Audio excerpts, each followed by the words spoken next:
A nationwide strike is underway in France in a second wave of protests against President Emmanuel Macron's plans to raise the retirement age from 62 to 64. 8 big unions are taking part in the strike, which is disrupting schools, public transport and oil refineries. Protests are expected across France after more than 1 million people took part in the first day of action earlier this month. Half of primary teachers are on strike. The Macron government is pushing ahead with its pension age reforms in the face of opinion polls that suggest 2/3 of voters are opposed to the changes, which begin their passage through National Assembly next week. Without a majority in parliament, the government will have to rely on the right-wing Republicans for support as much as the ruling party's own MPs. Far-left leader Jean-Luc Mélenchon said France was at a crucial point and predicted an even greater number of protesters than on the first day of action on 19 January. Street protests are expected in all the major cities and in smaller towns too. A reported 11,000 police have been deployed to cover the demonstrations. There was severe disruption to transport in the Paris area,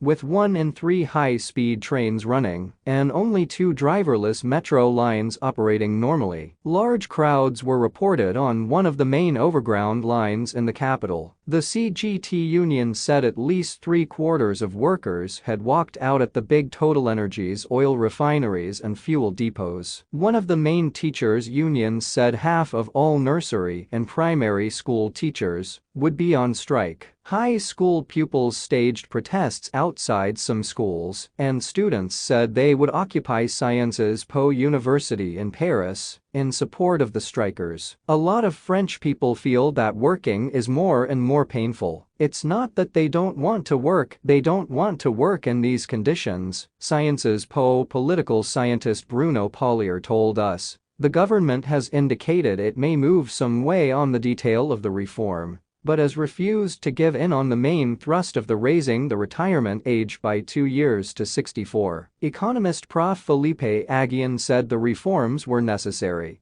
because France had a structural deficit of some €13 billion, $14 billion, £11 billion, and raising the retirement age would also help increase the rate of employment in France. That will give the government credibility to make some investments that it needs to make in schooling, in the hospital system that it needs to improve, and more investment in innovation and green industrialization, he told us.